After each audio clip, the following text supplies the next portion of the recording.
queries examples, did a hands-on how to write the queries. To just recapping small, we'll just take a small minute to recap. If I wanted to fetch the columns from a particular table, I am going to write the column names here. So if I wanted to get the habitat from the animals table, I will just say select habitat from animals. Suppose if I wanted to get the multiple columns, then I will say select animals, comma habitat from animals. So you can give as many number of columns you want from any particular table. And if you don't want to give the column names, if you want to fetch all the columns, then you will say select star from animals. A star will actually go ahead and fetch all the columns of that particular table and will show you. So let me quickly give a working experience here in DB Fiddle. Now you don't have to have any DB installed in your machine, be it Oracle or MySQL or MS SQL Server. Those are very heavy servers which somebody has to perform any query execution or query. In actually companies, we do that. But for us to practice, we don't need any installation needs to be done. We do have this dbfiddle.com website available where we can actually create the tables and write queries there. So I have pasted something in the chat. Let me know if you can see. You can open your system. And this is what you have to paste in the schema SQL section. You got my chat? Yep. Okay. So what we are trying to do here is we are trying to create a new table called kids. So this kids table is nothing but it is having information stored about all the kids. Suppose this is required by an organization or an NGO or a school, anything, any entity who wants to store the data or details of kids. For that, we have created a kids table. You don't have to worry about how we have created it. That is what we are going to cover later. As of now, we are focusing on how are we going to write the queries to fetch the details of particular table. So here, since the kids table has been created, you can simultaneously, if you want, you can open this website, create the kids table, and whatever query I'm going to write, you can do that in your machine as well. So we discussed, if you want to get the details of all the columns of particular table, I will say select star from, and I will say the table name, and I'll run it. There is a run button on the top. If you click on run, it will say query successfully executed, and you can see the number of records which is there in the kids table. This I have only inserted it. I have the insert script also. I will share that with you. If you are running it simultaneously, then you may need this insert into kids as well. Let me paste that also. So as of now, you will have this three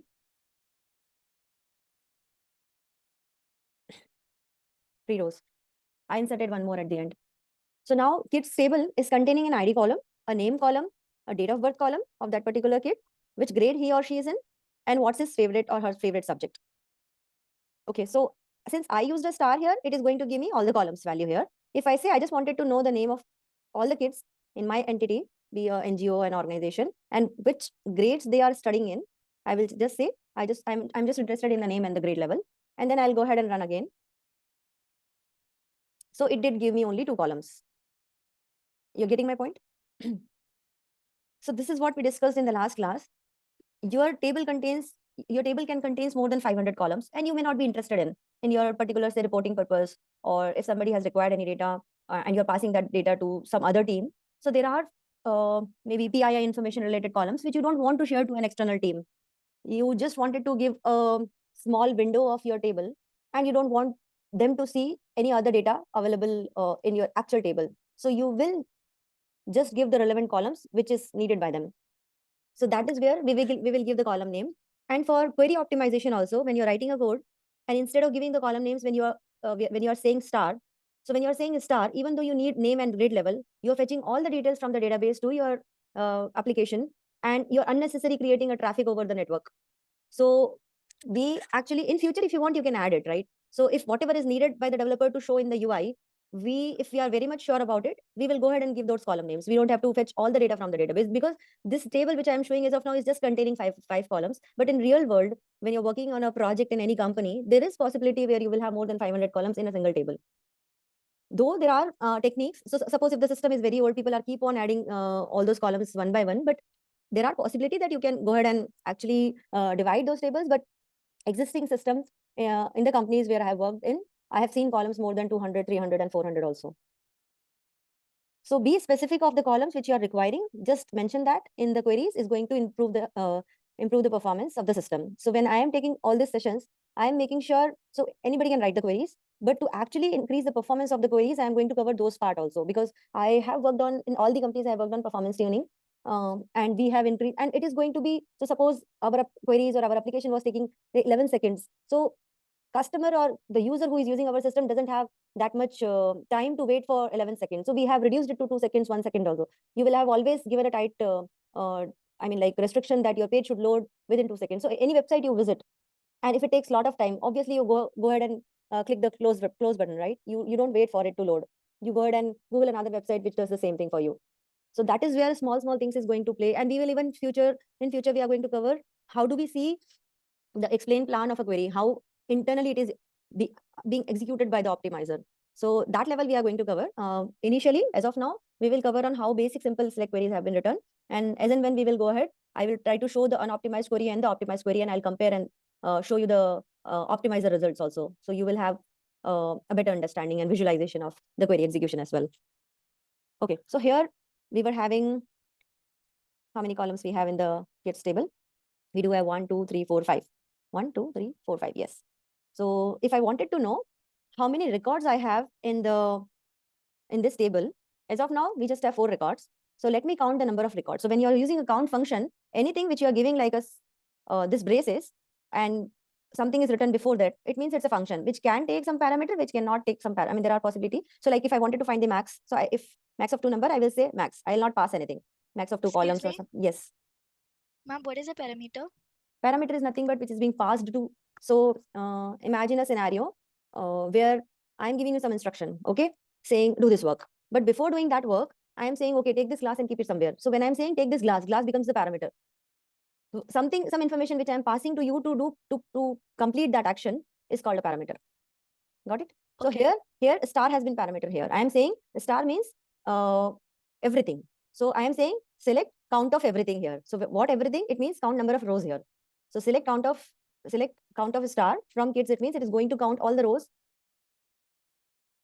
of that particular table. So it is telling count star is 4. It means there are 4 records in this table. So the number of records which I have are very less, so that you can analyze the data and you can understand the query. It is going to be lakhs and lakhs of data in actual table in the real world. It's not going to be like, if the table is static, it means if I am defining some range of it, saying, okay, so if I am earning like 5 lakhs per year, then my tax rate should be this. If I'm earning more than 5 lakhs and below 10 lakhs, then my tax rate should be this much, tax percentage. So that became the static data where I have only 5, 6 records. But if you have any transactional table where you are keep on doing transactions and the data is being accumulating throughout the day. So whatever, when you are doing, when you are doing any transaction in the bank, not only you, there are many customers who's doing throughout the day. So a day data also becomes around millions of data for a particular bank. So the records are huge in actual real world scenario. For our learning purpose, we have taken only 4 records to understand and to analyze. Okay, any questions here? No, ma'am, all clear. Megha, I have one. Like in this, we create a table, right? So in that second line, we wrote ID, int, primary key into auto increment. What's that? Okay, so we are going to take how we create the tables later, but now since you have asked the question, Okay, I'll tell you. I'm going to tell you now. So suppose when I'm doing any transaction in the bank, you will get a transaction number in return when you complete the transaction. Say any EFT transfer you are doing or any fund transfer you are doing, you are getting some transaction number, right? So you are not feeding that transaction number to the system. Automatically it is generating. So every table, just like we as a person have a unique name assigned to us, and a unique customer ID has been assigned to us by bank. Similarly, when we are having any table, all the rows which needs to be actually differentiated from each other, because I can have 2 names similar, like Alice and Alice in the same entity. It can be possible, right? There are 2 Meghas, there are 2 Amritas. So to uniquely identify that record, we always keep an ID in our table. Okay. So now that ID can be based on your requirement. So as of now, we have taken ID as an integer value, which is going to be number 1, 2, 3, 4, 5, 6, 7, 8, 9. And it's a primary key. So when I'm saying a primary key, it means it is uniquely identifying 2 records of a table. And auto increment means you don't, while inserting the records in the kids table, you just have to give the name, date of birth, and grade level and the favorite subject of that particular kid. You don't have to give the ID to the while inserting the records in kids. So it's another huge topic. Like I will be covering what is primary key, what is auto increment. But yeah, creation itself is another thing. As of now, we are focusing on the select query, so that you will actually have a hands-on on how we can write the queries, and then we will focus on how we create the table and how we are going to insert it. So we have the inserts as well. Okay. Okay. Cool. Thanks. Yeah. So as of now, in the system where you have joined the organization, imagine there are tables created having the records in it, and you are supposed to query the data and maybe create reporting UI or using this data for something else. Okay. So now this kids table, as I mentioned, has name, date of birth, grade level, and favorite subject. So I wanted to know records of. So we got to know how many rows are there by count star. Okay. I will give you all those queries I have written in Notepad. Count star we have covered. We have selected columns. We have selected all columns. Now I'm going to write simple query where I will say, okay, I wanted to know which kid, who is the youngest and who is the oldest kid in my entity or organization or NGO. Okay, so maybe some guest has come to our place and we wanted to honor those guests, and we want the youngest person or youngest kid to honor that guest. So what I will do is select a star from kids. I want to get the records of the kids row, where, not where. So I'm going to order by, I'm saying I want to order the records by, say, date of birth. And I'm going to show you two results. So ascending and descending.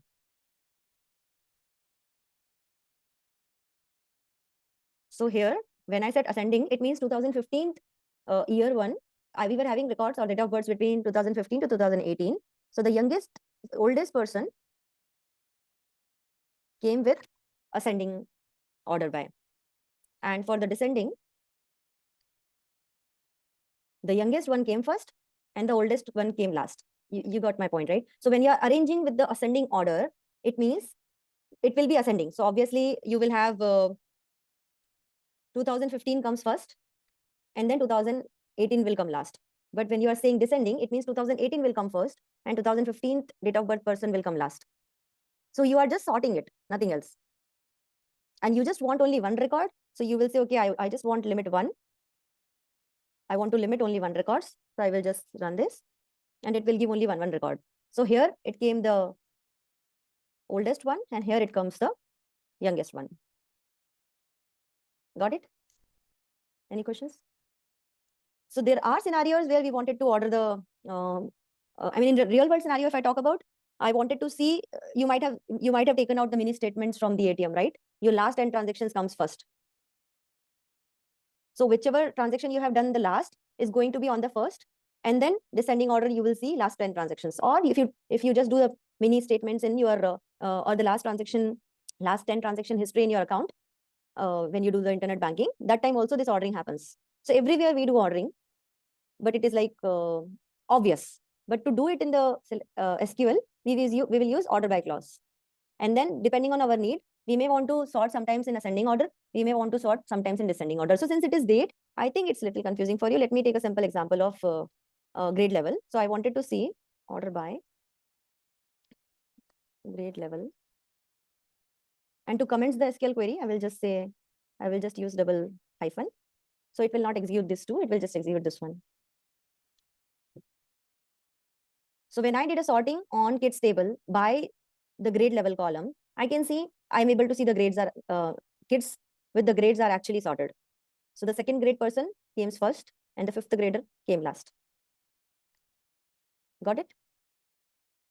Megha, Yeah. just I wanted to ask, is there any order, if any default order is there in That is Query ASC. SQL? That is ASC. Okay. So I have not given Okay. here anything, right? And it did ascending order. Right. So if I Okay. say ASC, then also it will do the same. Okay. And if I want to do it descending, then it will say descending. The fifth graders will come first. Okay. Okay. Similarly, by the number of marks what the kids are getting, and if the school people wants to know the star kids, so what they can do is they can just sort it based on the number of total marks, and then they will find it out who is the topper.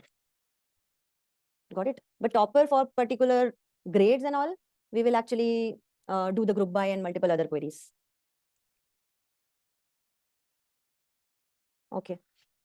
Now, suppose if I wanted to find out the month, I wanted to extract the month from the date of birth. I wanted to extract the year from the date of birth. I wanted to extract the day from the date of birth. Suppose if I wanted to know who all has birthday in the month of February or in the month of January or something. So there may be requirement where I wanted to extract the month from any date column. So I will just use the month function. If I wanted to extract the year column, I will use the year function. If I wanted to extract the day column, I will use the day function. So if I run this, so we have 2015, 16, 17, and 18. Sorry, month, right? So 1, 3, 10, and 5. 1, 3, 10, and 5. So I extracted the month. Maybe I wanted to calculate the age, right? So I will extract the year and then subtract from the current date. So I extracted the year, and there could be possibility I wanted to know the day of that particular month. So maybe when I'm for reporting purpose, say I have a job which generates the account statement for a credit card every 16th for my account. So I need to extract the date in my system and do some action there. So these are the functions may be required for those cases. Then if I wanted to know how many kids are actually having their grade greater than 3. So I will just run this query. Whosoever is having grade level 3 or more than 3 will come in the result. Or if I wanted to know all the 5th graders, I wanted to have the list of all the 5th graders. You have seen that I have put a equal to here because I wanted to get only 5th graders. I will just use equal to. So I've got only Charlie and Lisa who were studying in 5th grade. Got it? I can use any operator here, greater than, less than, or less than equal to, or equal to. So these are all maths. I mean, there is no only there will be a new operator called between. For that you have to write between. That query I'm going to take now. But this is all our maths operators which we can directly put it. So I wanted to find out the kids. Maybe for some competition purpose, I wanted to extract those kids, extract the information of those kids who are interested in maths. So I might create a new class for them, maybe some maths related fun activity classes for them. So I will say, okay, select a star from grades where favorite subject equal to math. So every string which we are going to give is going to be in single quotation. So you have seen when I wrote the 5, grade level equal to 5, I did not give any quotation here because it was a number. This grade level is defined as an integer. So for integer, you don't have to give in the quotation. But wherever you will have where character, where char, you have to give single quotation. Obviously, string needs to be in quotation. Okay. So now if I wanted to find out the kids who has science as their favorite subject,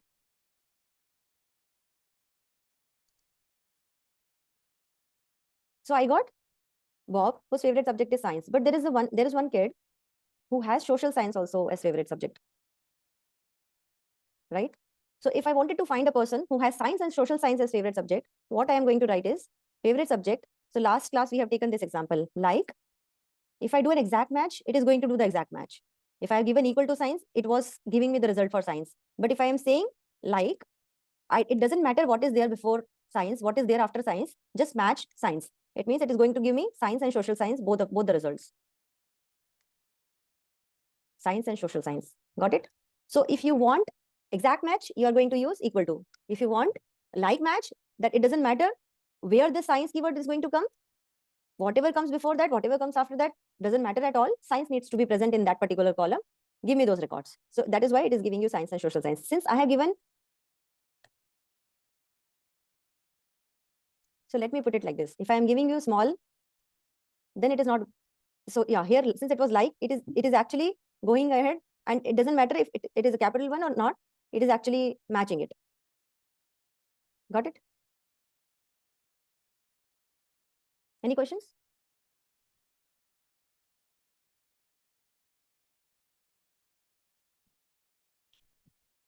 So now we wanted to find out the students whose grade level is greater than 3 and grade level less than 5. So we have, last class we discussed, there is an end operator where it will say, okay, this condition also has to match and this condition also has to match. That is why when we have conditions like this, we are going to put and. And if you want any of the conditions to be matched, we are going to use or keyword here. So let me run this. So I got all the kids. Since there is no kid present in this entity or organization having the grade level as 3, only 4, 5, 5 came in because we don't have any record for 3. So suppose if I give for 2, greater than 2 and less than 5. So we got all 2, 4, 5, 5. Any question here in and? Now the same query can be written with the between clause which I told. Megha, one thing, if we have given here clause or grade level 2 or grade level 5, right? So yeah, so greater than is going to give you all the records. So suppose if you have if you have written a condition like favorite subject is math or science, I'm interested in those kids who's actually keen to learn maths and science, so that I can arrange some workshop for them and I can let them go outside to any other school for those competitions, right? Because since they have keen interest, obviously they might have excel in those subjects. So I can say, okay, whose favorite subject is equal to math or science, right? But since I have given grade level greater than 2 or grade level less than 5, so obviously even if it is one condition, this is going to cover all the records 2, 4, 5, 5, right? Any condition has to match. So this itself is going to cover all the records, doesn't matter the other condition. So this or is going to make sense when you are actually comparing, for in our case, when we are comparing the favorite subject. Okay. So now since we have written this and condition, the same query can be written with the between clause as well. So you are just doing the same thing. You're trying to extract the records from the kids table and you want the grade level of those kids between 3 and 5. When we are saying between 3 and 5, it is going to include 3 also and 5 also. It's not going to exclude 3. It is actually including 3 and 5. It means 3, 4 and 5. So when I'm going to run this, it is going to give me the same result. Same query result, multiple way of writing it. So another way I can write the same query with, there is an in operator. So you will say, I want to know those kids whose grade level is either, or I cannot say either, is in 3 value, 4 value or 5 value. So whatever inside